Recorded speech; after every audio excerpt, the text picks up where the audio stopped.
नमस्कार। Vision IAS के news today के इस अंक में आप सभी का स्वागत है। इस अंक में हम आपके लिए लेकर आए हैं यूपीएससी परीक्षा की दृष्टि से महत्वपूर्ण कुछ अहम खबरें। इस अंक के साथ मैं हूँ दिव्या सिंह। केंद्र सरकार ने सोशल मीडिया प्लेटफॉर्म्स पर प्रसिद्ध हस्तियों, प्रभावित करने वाले व्यक्तियों और वर्चुअल इन्फ्लुएंसर्स के लिए दिशा निर्देश जारी किए। भारतीय वन सर्वेक्षण के एक सर्वे के मुताबिक ओडिशा में 7 दिनों में वनाग्नि की 542 घटनाएं दर्ज की गईं। भारत अंतर्राष्ट्रीय बिग कैट अलायंस लॉन्च करेगा। एनएसआईएल ने वर्ष 2026 तक 10 वाणिज्यिक लघु उपग्रह प्रक्षेपण यान लॉन्च करने का लक्ष्य रखा और लैंडफिल में लगने वाली आग और उसके प्रबंधन की करेंगे बात। और उपग्रहों से उत्पन्न होने वाले रेडियो हस्तक्षेप से खगोल विज्ञान के समक्ष खतरा उत्पन्न हो गया है। और आइए अब खबरों पर विस्तार से चर्चा करते हैं। सबसे पहली खबर, मीडिया प्लेटफॉर्म पर जो इन्फ्लुएंसर्स हैं या फिर जो विज्ञापन करने वाले लोग हैं, एंडोर्समेंट्स जो करते हैं, उनके लिए है ये खबर। तो केंद्र सरकार ने सोशल मीडिया प्लेटफॉर्म्स पर प्रसिद्ध हस्तियों, प्रभावित करने वाले व्यक्तियों और वर्चुअल इन्फ्लुएंसर्स के लिए दिशा निर्देश जारी किए हैं। उपभोक्ता मामले, खाद्य और सार्वजनिक वितरण मंत्रालय ने एंडोर्समेंट नो हाउ नाम से दिशा निर्देश का एक सेट जारी किया है। ये दिशा निर्देश ये सुनिश्चित करेंगे कि उत्पादों और सेवाओं का प्रचार करते समय व्यक्ति अपने दर्शकों या श्रोताओं को गुमराह नहीं करे। इसके अलावा प्रचार उपभोक्ता संरक्षण अधिनियम 2019 द्वारा निर्धारित दिशा निर्देशों के अनुरूप होंगे। नए दिशा निर्देश सीपीए 2019 के तहत पूर्व में जारी भ्रामक विज्ञापनों और भ्रामक विज्ञापनों के अनुमोदन की रोकथाम 2022 पर दिशा निर्देश पर स्पष्टीकरण है। इन दिशा निर्देशों की जरूरत इसलिए है क्योंकि प्रचार प्रसार के लिए सोशल मीडिया का उपयोग बढ़ रहा है। साथ ही भारतीय विज्ञापन मानक परिषद द्वारा विचार किए गए लगभग 30% विज्ञापनों में इन्फ्लुएंसर्स ने नियमों का उल्लंघन किया है। आपको बता दें कि भारत के सोशल मीडिया इन्फ्लुएंसर बाजार के 2025 तक 2800 करोड़ रुपए तक पहुंचने का अनुमान है। वर्ष 2022 में ये 1275 करोड़ रुपए था। इन दिशा निर्देशों में जो प्रावधान किए गए हैं उसके तहत प्रचार सरल और स्पष्ट भाषा में किया जाना चाहिए। किसी उत्पाद के प्रचार के लिए विज्ञापन, प्रायोजित, सहयोगात्मक और सशुल्क प्रचार जैसी शब्दावलियों का उपयोग किया जा सकता है। इन शब्दों को प्रचार के साथ हैशटैग या हेडलाइन टेक्स्ट के रूप में दर्शाया जाना चाहिए। प्रचारकों को ऐसे किसी भी उत्पाद या सेवा का प्रचार नहीं करना चाहिए जिसके मूल तथ्यों से उसे उचित तरीके से अवगत न कराया गया हो या फिर जिसे उसने व्यक्तिगत रूप से इस्तेमाल तथा अनुभव नहीं किया हो। यानी कि अगर आप पहले से किसी प्रोडक्ट के बारे में पूरी अच्छे से जानकारी रखते हैं, उसको यूज़ किया है आपने, तभी आप दूसरों को इसको खरीदने के लिए या यूज़ करने के लिए कन्विंस कर सकते हैं या इन्फ्लुएंस कर सकते हैं। अदरवाइज इन प्रावधानों के तहत आपको दोषी माना जा सकता है। प्रचारक के साथ अपने किसी भी प्रकार के भौतिक संबंधों का खुलासा करने में विफल होने या फिर सीपीए 2019 और इसके तहत बनाए गए नियमों का पालन नहीं करने पर उल्लंघनकर्ता कानून के तहत सख्त कार्रवाई के लिए पात्र होगा। भ्रामक विज्ञापनों में नैतिकता से संबंधित मुद्दों की बात करें तो भ्रामक विपणन किसी भी विज्ञापन को बिना विज्ञापन बताए पोस्ट करना है। इन्फ्लुएंसर्स किसी जीवन शैली या किसी उत्पाद के उपयोग को गलत तरीके से प्रदर्शित कर सकते हैं। इसके अलावा ऐसे विज्ञापन जीवन शैली के लक्ष्यों के अवास्तविक मानकों की ओर ले जाते हैं जिन्हें प्राप्त नहीं किया जा सकता। साथ ही चुनने के अधिकार, सूचित किए जाने के अधिकार और हानिकारक उत्पादों और सेवाओं से सुरक्षित रहने के अधिकार का ये उल्लंघन होता है। अगला टॉपिक है भारतीय वन सर्वेक्षण के एक सर्वे के मुताबिक ओडिशा में 7 दिनों में वनाग्नि की 542 घटनाएं दर्ज की गई हैं। भारतीय वन सर्वेक्षण की अग्नि चेतावनी प्रणाली के मुताबिक सिमलीपाल टाइगर रिजर्व सहित ओडिशा के कई जंगलों से बड़े पैमाने पर वनाग्नि की सूचना मिली है। भारतीय वन सर्वेक्षण की ये अग्नि चेतावनी Suomi national polar orbiting partnership पर आधारित है। वनाग्नि को वन, घास के मैदान जैसे प्राकृतिक तंत्रों में वनस्पतियों के किसी भी अनियंत्रित और गैर निर्धारित दहन या जलन के रूप में वर्णित किया जा सकता है। वनाग्नि प्राकृतिक ईंधन के माध्यम से प्रज्वलित होती है तथा प्राकृतिक स्थितियों के आधार पर फैलती है। पर्यावरण, वन और जलवायु परिवर्तन मंत्रालय के अनुसार ओडिशा में नवंबर 2020 और जून 2021 के बीच वनाग्नि की 51,968 घटनाएं दर्ज की गई, जो कि भारत में सबसे ज्यादा हैं। और इस वनाग्नि के कई कारण हैं। आकाशीय बिजली, विशेष रूप से तप्त आकाशीय बिजली, ये गर्म आकाशीय बिजली या लॉन्ग कंटिन्यूइंग करंट आकाशीय बिजली का डिस्चार्ज है। इसमें 40 मिलीसेकंड से ज्यादा समय के लिए निरंतर विद्युत का प्रवाह होता रहता है। इसके अलावा ज्यादा गर्मी और शुष्कता, इसमें वृक्षों की जो शाखाएं होती हैं वो आपस में रगड़ खाती हैं और उससे जो घर्षण उत्पन्न होता है उसकी वजह से आग लग जाती है। वहीं मानव जनित कारकों की बात करें तो इसमें जंगल में फेंकी गई सिगरेट बट से पैदा हुई चिंगारी, लापरवाही से फेंकी गई जलती हुई माचिस की तीली, जानबूझकर आग लगाना आदि शामिल है। वनाग्नि के प्रभाव ये होते हैं कि ये निर्वनीकरण को बढ़ावा देती है, जैव विविधता और वन्य जीव पर्यावास नष्ट हो जाते हैं। वनाग्नि की वजह से मृदा क्षरण होता है और मृदा की उत्पादकता प्रभावित होती है। वनाग्नि से बचाव के लिए कई कदम उठाए गए हैं, जैसे कि राष्ट्रीय वनाग्नि कार्य योजना 2018 तैयार की गई है। वनाग्नि के संबंध में तुरंत जानकारी प्राप्त करने के लिए भारतीय वन सर्वेक्षण वन अग्नि जियो पोर्टल लॉन्च किया गया है। वन्य जीव संरक्षण अधिनियम 1972 के तहत वन्य जीव अभ्यारण्यों में आग लगाने पर रोक लगाई गई है। भारत अंतर्राष्ट्रीय बिग कैट अलायंस लॉन्च करेगा। आईबीसीए का नेतृत्व भारत करेगा। भारत आईबीसीए को 5 वर्षों के लिए $100 मिलियन का गारंटीकृत वित्त पोषण भी उपलब्ध कराएगा। आईबीसीए का लक्ष्य 7 प्रमुख बड़ी बिल्ली प्रजातियों की रक्षा और संरक्षण करना है। ये प्रजातियां हैं बाघ, शेर, तेंदुआ, हिम तेंदुआ, प्यूमा, जगुआर और चीता। आपको बता दें कि भारत दुनिया का एकमात्र ऐसा देश है जहां 5 बड़ी जंगली बिल्ली प्रजातियां पाई जाती हैं। प्यूमा और जगुआर भारत में नहीं पाए जाते हैं। आईयूसीएन की लाल सूची में शामिल है रॉयल बंगाल टाइगर और एशियाई शेर, ये एंडेंजर्ड स्थिति में हैं। हिम तेंदुआ और अफ्रीकी चीता वल्नरेबल हैं और सामान्य तेंदुआ लीस्ट कंसर्न की सूची में शामिल है। आईबीसीए यानी कि इंटरनेशनल बिग कैट अलायंस की सदस्यता बड़ी बिल्लियों के प्राकृतिक पर्यावास वाले 97 रेंज देशों के लिए खुली होगी। इसके अलावा अन्य इच्छुक राष्ट्रीय, अंतर्राष्ट्रीय संगठन आदि भी इसमें शामिल हो सकते हैं। आईबीसीए की शासी संरचना की बात करें तो ये सभी सदस्य देशों से मिलकर बनी एक महासभा होगी। न्यूनतम 7 और अधिकतम 15 सदस्यों वाली एक परिषद गठित की जाएगी।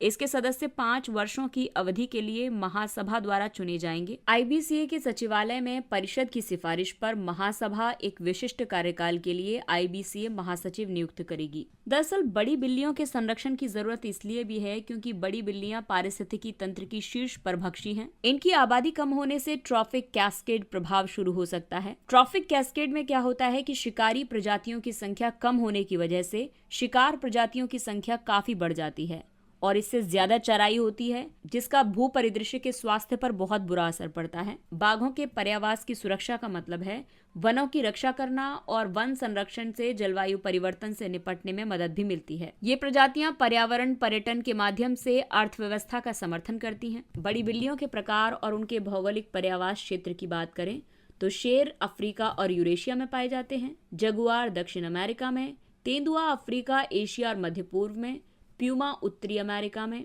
बाघ एशिया में, चीता अफ्रीका में और हिम तेंदुआ दक्षिण मध्य एशिया के अल्पाइन क्षेत्र में पाया जाता है।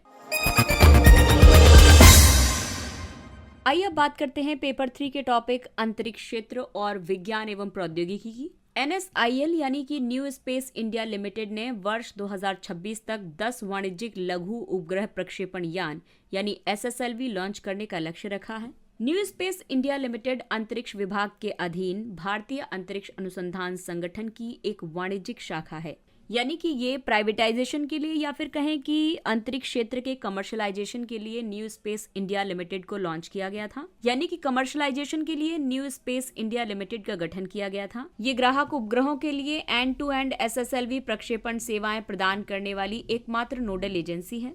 SSLV 3 चरणों वाला एक प्रक्षेपण यान है। इसके 3 चरण ठोस प्रणोदक चरण हैं। इसका टर्मिनल चरण तरल प्रणोदन आधारित वेलोसिटी ट्रिमिंग मॉड्यूल है। इसका व्यास 2 मीटर और लंबाई 34 मीटर है। साथ ही इसकी उत्थापन क्षमता यानी कि लिफ्ट ऑफ क्षमता लगभग 120 टन है। ये मिनी, माइक्रो या नैनो उपग्रहों को 500 किलोमीटर तक की निम्न भू कक्षा में प्रक्षेपित करने में सक्षम है। इसका उद्देश्य लघु उपग्रहों को लियो में प्रक्षेपित करने की उभरते बाजार की मांग को पूरा करना है। SSLV के माध्यम से भारत $360 बिलियन की वैश्विक अंतरिक्ष अर्थव्यवस्था में अपनी हिस्सेदारी को बढ़ाकर 10% से ज्यादा कर सकता है, जो कि वर्तमान में लगभग 2% है। SSLV के और भी कई लाभ हैं। इसका टर्न अराउंड समय कम है। अब ये टर्न अराउंड समय का मतलब हुआ कि प्रक्षेपण यान को जब अंतरिक्ष में भेजा जाता है और लौटने का यानी कि पूरे मिशन को जो कंप्लीट करने का टाइम होता है उसको टर्न अराउंड समय कहते हैं। तो ये कम है। इसके अलावा ये लागत प्रभावी है।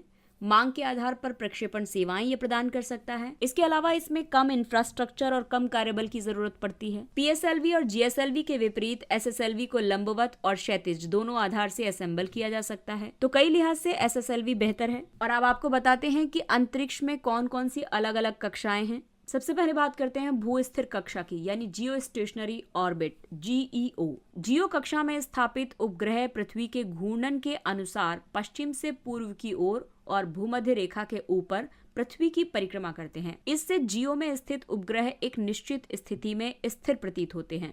दूसरा है लियो, यानी निम्न भू कक्षा, लो अर्थ ऑर्बिट। लियो कक्षा पृथ्वी की सतह के अपेक्षाकृत अधिक करीब है। ये सामान्य तौर पर पृथ्वी से 1000 किलोमीटर की ऊंचाई पर स्थित है, हालांकि ये 160 किलोमीटर की कम ऊंचाई पर भी हो सकती है। इसके अलावा बात करते हैं ध्रुवीय कक्षा की, यानी पोलर ऑर्बिट। पोलर ऑर्बिट है तो जैसे कि नाम से ही क्लियर हो रहा होगा कि ध्रुवीय कक्षाओं में उपग्रह आमतौर पर पृथ्वी के ध्रुवों के ऊपर से गुजरते हुए पश्चिम से पूर्व की बजाय उत्तर से दक्षिण, यानी pole to pole, north pole to south pole परिक्रमा करते हैं। ठीक है। और इसके अलावा सूर्य तुल्यकालिक कक्षा, यानी एसएसओ, सन सिंक्रोनस ऑर्बिट। एसएसओ एक विशेष प्रकार की ध्रुवीय कक्षा है। इसमें उपग्रह ध्रुवों के ऊपर परिक्रमा करते हुए सूर्य समकालिक अवस्था में रहते हैं। और आइए अब बात करते हैं अपशिष्ट प्रबंधन के बारे में। लैंडफिल में लगने वाली आग और उसके प्रबंधन की बात करते हैं। हाल के वर्षों में देश के महानगरों में लैंडफिल्स में आग लगने की घटनाओं में वृद्धि हुई है। ये घटनाएं लैंडफिल प्रबंधन की पद्धतियों पर सवाल उठाती हैं। लैंडफिल ऐसे स्थल हैं जहां पर अपशिष्ट और मलबे को डंप किया जाता है। इसका उद्देश्य मानव स्वास्थ्य और पर्यावरण पर इनके प्रभाव को कम करना है। केंद्रीय प्रदूषण नियंत्रण बोर्ड के अनुसार वर्ष 2022 में भारत में उत्पन्न कुल अपशिष्ट का 47% उपचारित किया गया था, 16% को वैज्ञानिक तरीके से लैंडफिल में डाला गया था और 26% को अवैज्ञानिक तरीके से डंप साइट्स में डंप किया गया था। लैंडफिल में आग लगने से formaldehyde, hydrogen cyanide, hydrogen sulphide और नाइट्रोजन ऑक्साइड जैसी जहरीली गैसें उत्सर्जित होती हैं। इसके अलावा लैंडफिल्स जो होते हैं वो स्थायी कार्बनिक प्रदूषकों का प्रमुख स्रोत होते हैं। ये वायु प्रदूषण फैलाते हैं और भूजल प्रदूषण के जरिए मानव स्वास्थ्य को नुकसान पहुंचाते हैं। इसके अलावा लैंडफिल में आग लगने के भी कई कारण होते हैं, क्योंकि ज्यादातर नगरपालिकाओं के मिश्रित ठोस अपशिष्ट को अनियमित तरीके से यहाँ डंप कर दिया जाता है, जिसकी वजह से जैव निम्नीकरणीय अपशिष्ट से मीथेन उत्सर्जित होती है, जो कि एक ज्वलनशील गैस है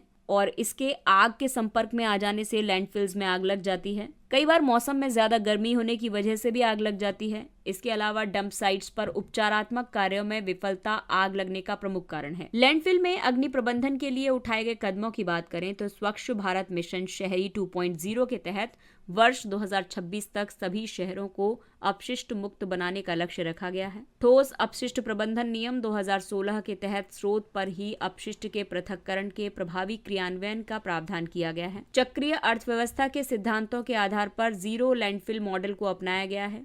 इसके अलावा शहरी अपशिष्ट प्रबंधन योजना तैयार की गई है। और अब अगली खबर भी अंतरिक्ष क्षेत्र से संबंधित है। उपग्रहों से उत्पन्न होने वाले रेडियो हस्तक्षेप से खगोल विज्ञान के समक्ष खतरा उत्पन्न हो गया है। वैज्ञानिकों ने यह आशंका व्यक्त की है कि रेडियो स्पेक्ट्रम की अधिकता, यानी कि रेडियो स्पेक्ट्रम प्रदूषण होने की वजह से ब्लैक होल, आकाशगंगाओं के विकास आदि पर खगोलविदों का अध्ययन प्रभावित हो सकता है। रेडियो खगोल विज्ञान का एक उपक्षेत्र है। ये रेडियो फ्रीक्वेंसी के माध्यम से खगोलीय पिंडों का अध्ययन करता है। रेडियो स्पेक्ट्रम प्रदूषण वास्तव में रेडियो स्पेक्ट्रम में तरंगों का उनके लिए निर्धारित पथ से बाहर भटकना है। ये कुछ गतिविधियों के लिए समस्या पैदा कर सकता है। ये प्रकाश प्रदूषण का ही एक विशेष रूप है और रेडियो खगोलविदों के लिए चिंता का विषय है। रेडियो तरंगें विद्युत चुंबकीय स्पेक्ट्रम पर उत्सर्जित सबसे लंबी तरंगदैर्घ्य है। रेडियो फ्रीक्वेंसी को अलग अलग प्रकार के उपयोगों के लिए निर्दिष्ट ब्लॉक या बैंड में विभाजित किया गया है। रेडियो फ्रीक्वेंसी बैंड 3 किलोहर्ट्ज और 300 गीगाहर्ट्ज के बीच होता है। खगोलीय पिंडों से पृथ्वी पर आने वाले रेडियो सिग्नल बहुत कमजोर होते हैं और मानव निर्मित इंटरफेस से आसानी से छिप जाते हैं। मोबाइल फोन, कंप्यूटर सिस्टम जैसे रेडियो ट्रांसमीटर युक्त इलेक्ट्रॉनिक उपकरणों के बढ़ते उपयोग से अवांछित रेडियो सिग्नल निकल रहे हैं। ये खगोलीय पर्यवेक्षणों में बाधा उत्पन्न करते हैं। रेडियो खगोल विज्ञान की सुरक्षा के लिए कई उपाय किए जा सकते हैं, जैसे सुदूर क्षेत्रों में रेडियो शांत क्षेत्र यानी रेडियो क्वाइट जोन विकसित किए जा सकते हैं। ऐसे रेडियो शांत क्षेत्र संयुक्त राज्य अमेरिका, ऑस्ट्रेलिया, दक्षिण अफ्रीका और चीन में मौजूद हैं। एक बड़े क्षेत्र में नेशनल रेडियो डायनेमिक जोन्स विकसित किए जा सकते हैं। इनके आसपास रेडियो प्रसारण निषिद्ध होना चाहिए। इसके अलावा एक ऐसे सुविधा केंद्र का निर्माण किया जाना चाहिए जहां खगोलविद या इंजीनियर्स रात्रिकालीन आकाश को अवरुद्ध करने वाले रेडियो हस्तक्षेप को रोकने के लिए नई प्रौद्योगिकियों का परीक्षण कर सकें। और आइए अब बात करते हैं कुछ संक्षिप्त लेकिन महत्वपूर्ण सुर्खियों के बारे में। तो क्या आप जानते हैं कि कोर्ट मार्शल क्या होता है? दरअसल सैन्य न्यायालय में एक कैप्टन को आजीवन कारावास की सजा देने की सिफारिश की गई है। कैप्टन को वर्ष 2020 में जम्मू कश्मीर में 3 लोगों की हत्या के मामले में दोषी ठहराया गया है। दरअसल सेना अपने कर्मियों के खिलाफ किसी आरोप की जांच के लिए सर्वप्रथम एक कोर्ट ऑफ इंक्वायरी गठित करती है और उसके बाद सुनवाई या फिर सजा की प्रक्रिया शुरू हो सकती है और इसी को कोर्ट मार्शल कहा जाता है। सेना अधिनियम के तहत भारतीय सैन्य न्यायालय आम नागरिक की हत्या और बलात्कार जैसे मामलों को छोड़कर सभी तरह के अपराधों के लिए अपने कर्मियों पर मुकदमा चला सकता है। आम नागरिक की हत्या और बलात्कार जैसे मामलों की सुनवाई सिविल कोर्ट करता है। ये बहुत ही इंपॉर्टेंट बात है और नोट करने वाली बात है, क्योंकि कई बार इस तरह के स्टेटमेंट्स दे करके स्टूडेंट्स को फंसा दिया जाता है कि क्या आम नागरिक की हत्या और बलात्कार के मामले में भी सेना का कोर्ट कार्रवाई कर सकता है। तो ऐसा नहीं है। ऐसी कार्रवाई सिर्फ और सिर्फ सिविल कोर्ट में ही की जा सकती है। तो संविधान के अनुच्छेद 72 के मुताबिक राष्ट्रपति को किसी भी अपराध के लिए सिद्ध दोष ठहराए गए किसी व्यक्ति के दंड को क्षमा, उसका प्रविलंबन, विराम या परिहार करने की या फिर दंडादेश जिसमें कि कोर्ट मार्शल भी शामिल है, इसके निलंबन, परिहार या लघुकरण की शक्ति प्राप्त है। अगला टॉपिक है कैदियों का आधार प्रमाणीकरण। गृह मंत्रालय ने राज्य सरकारों को स्वैच्छिक आधार पर कैदियों का आधार प्रमाणीकरण करने के लिए अधिकृत किया है। ये कैदियों को स्वास्थ्य देखभाल, कौशल विकास, व्यावसायिक प्रशिक्षण और कानूनी सहायता प्राप्त करने में सक्षम बनाएगा। इसे सुशासन के लिए आधार अधिप्रमाणन, समाज कल्याण, नवाचार, ज्ञान नियम 2020 के नियम 5 और आधार वित्तीय और अन्य सहायियों, प्रसुविधाओं और सेवाओं का लक्षित परिदान अधिनियम 2016 के तहत अधिसूचित किया गया है। आधार प्रमाणीकरण एक ऐसी प्रक्रिया है जिसके द्वारा किसी व्यक्ति की जनसांख्यिकीय जानकारी के साथ उसे आवंटित आधार संख्या सत्यापन के लिए UIDAI की केंद्रीय पहचान डेटा रिपोजिटरी में जमा की जाती है। हिंदू वृद्धि दर। भारतीय अर्थशास्त्री राजकृष्ण ने 1982 में हिंदू वृद्धि दर शब्दावली का पहली बार उपयोग किया है। तब इस शब्दावली का इस्तेमाल उस अवधि की समृद्धि दर के लिए किया गया था जो लंबी अवधि के लिए 3.5 से 4% पर स्थिर थी। समृद्धि की ये दर अलग अलग सरकारों के कार्यकाल में युद्धों, अकालों और अन्य संकट कालों में भी इसी दर पर स्थिर बनी रही। मिशन हर पेमेंट डिजिटल। इसे डिजिटल भुगतान जागरूकता सप्ताह 2023 के दौरान भारतीय रिजर्व बैंक ने लॉन्च किया है। इसका उद्देश्य डिजिटल भुगतान अपनाने को प्रोत्साहित करना है। RBI ने सभी हितधारकों, बैंकों, भुगतान प्रणाली परिचालकों, डिजिटल भुगतान उपयोगकर्ताओं से डिजिटल भुगतान को अपनाने और डिजिटल भुगतान का उपयोग करने के लाभों के बारे में दूसरों को बताने की अपील की है। RBI ने 75 गांवों को गोद लेने और उन्हें डिजिटल भुगतान सक्षम गांव में बदलने के लिए 75 डिजिटल गांव कार्यक्रम भी शुरू किए हैं। PSO इन गांवों को गोद लेंगे और जागरूकता शिविर लगाएंगे। साथ ही डिजिटल भुगतान के लिए व्यापारियों को डिजिटल प्लेटफॉर्म से जोड़ेंगे। अगला टॉपिक है अभ्यास फ्रिंजेक्स 2023। फ्रिंजेक्स भारतीय सेना और फ्रांसीसी सेना के बीच पहला संयुक्त सैन्य अभ्यास है। अगला टॉपिक है global green house gas monitoring infrastructure यानी GGGMI। संयुक्त राष्ट्र विश्व मौसम विज्ञान संगठन ने एक नया GGGMI तैयार किया है। इसका उद्देश्य पृथ्वी को गर्म करने वाले प्रदूषण को मापने के बेहतर तरीके प्रदान करना और जानकारी के आधार पर नीतियों के निर्माण में मदद करना है। GGGMI अंतरिक्ष आधारित और जमीन आधारित पर्यवेक्षण प्रणालियों को एकीकृत करेगा और ग्रीन हाउस गैस उत्सर्जित होकर के कहाँ जाती है इसके बारे में अनिश्चितताओं को भी स्पष्ट करेगा। GGGMI ग्रीन हाउस गैस निगरानी के लिए WMO की लंबे समय से संचालित गतिविधियों को आगे बढ़ाते हुए इन्हें और विस्तारित करेगा। WMO की ये गतिविधियां ग्लोबल एटमॉस्फेयर वॉच के हिस्से के रूप में और इसकी एकीकृत ग्लोबल ग्रीन हाउस गैस सूचना प्रणाली के माध्यम से कार्यान्वित की जा रही हैं। 3 प्रमुख ग्रीन हाउस गैसेज हैं कार्बन डाइऑक्साइड, मीथेन और नाइट्रस ऑक्साइड। अगला टॉपिक है राष्ट्रीय दुर्लभ रोग उपचार पर अनुसंधान और विकास संघ यानी NCRD-TRD। दिल्ली उच्च न्यायालय ने NCRD-TRD से दुर्लभ बीमारियों के क्लिनिकल परीक्षणों के लिए वित्त पोषण के संबंध में सिफारिशें देने को कहा है। राष्ट्रीय दुर्लभ रोग नीति 2021 NCRD-TRD को एक विस्तारित कार्यदेश प्रदान करती है। इस कार्यदेश के तहत दुर्लभ बीमारियों के लिए अनुसंधान और विकास, प्रौद्योगिकी हस्तांतरण और उपचार के स्वदेशीकरण को शामिल किया गया है। इसका आयोजन स्वास्थ्य और परिवार कल्याण मंत्रालय के स्वास्थ्य अनुसंधान विभाग द्वारा किया जाता है। भारतीय चिकित्सा अनुसंधान परिषद भी इसका सदस्य है। Bio computer. जॉन हॉपकिंस विश्वविद्यालय के वैज्ञानिकों ने बायो कंप्यूटर बनाने के लिए ऑर्गेनॉइड इंटेलिजेंस पर शोध करने की योजना बनाई है। ऑर्गेनॉइड स्टेम कोशिकाओं से प्राप्त सूक्ष्म और स्वगठित त्रिआयामी कोशिकाएं होती हैं, यानी कि 3D सेल्स होते हैं या फिर उत्तक होते हैं, यानी कि प्रयोगशाला में विकसित दिमाग की कोशिकाओं का उपयोग किया जाएगा। बायो कंप्यूटर ऐसे कंप्यूटर होते हैं जिनमें इलेक्ट्रॉनिक घटकों की बजाय जैविक मूल के घटकों जैसे कि DNA के अणुओं को उपयोग किया जाता है। बायो कंप्यूटर का लाभ ये होगा कि ये ज्यादा ऊर्जा और डेटा दक्षता वाला होता है। ये समानांतर कंप्यूटेशन यानी कि पैरेलल कंप्यूटेशन के माध्यम से मल्टीटास्किंग कर सकता है। ये AI क्षमताओं में सुधार करेगा। ये स्वसंगठित और स्वमरम्मत करने में सक्षम है। ये न्यूरो डेवलपमेंट और डिजेनरेटिव डिजीज आदि के लिए औषधि विकास संबंधी रोग विज्ञान यानी पैथोलॉजी के विकास में सहायता प्रदान करेगा। असम के मोईदाम। असम के चराईदेव के मोईदाम विश्व विरासत स्थल का दर्जा प्राप्त करने के लिए यूनेस्को की तकनीकी आवश्यकताओं को पूरा करते हैं। चराईदेव में 90 से ज्यादा मोईदाम मौजूद हैं। मोईदाम यानी कि मैदाम। मोईदाम असम में ताई अहोम शासकों की उत्तर मध्यकालीन टीला शवाधान परंपरा का प्रतिनिधित्व करते हैं। ये 13वीं से 19वीं शताब्दी के बीच के हैं। ये परंपरा लगभग 600 वर्षों तक जारी रही थी। अहोम राजाओं को उनके खजाने और उनके दैनिक उपयोग की वस्तुओं के साथ दफनाया जाता था। मोईदाम में 3 प्रमुख विशेषताएं हैं। एक गुंबदाकार कक्ष, मिट्टी का एक अर्धगोलाकार टीला और एक अष्टकोणीय चारदीवारी। और आइए बात करते हैं सुर्खियों में रहे व्यक्तित्व के बारे में।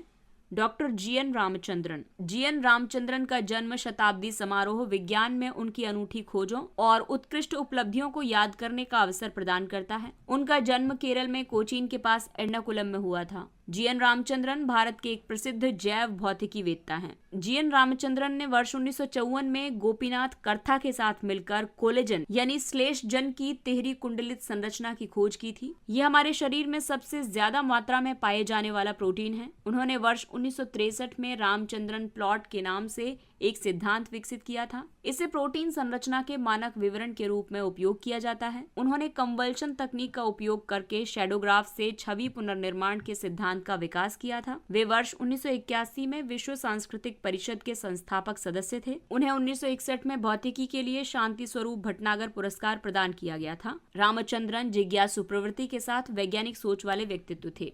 इसके साथ ही ये अंक समाप्त होता है। अगले अंक में फिर मुलाकात होगी कुछ अन्य महत्वपूर्ण खबरों के साथ। तब तक अपने लक्ष्य के लिए तत्पर रहिए और अगर आपको हमारा कंटेंट अच्छा लगता है तो इसे लाइक, सब्सक्राइब और शेयर जरूर करें। और अब हमें यानी विजन IAS की पूरी टीम को दीजिए इजाजत। नमस्कार।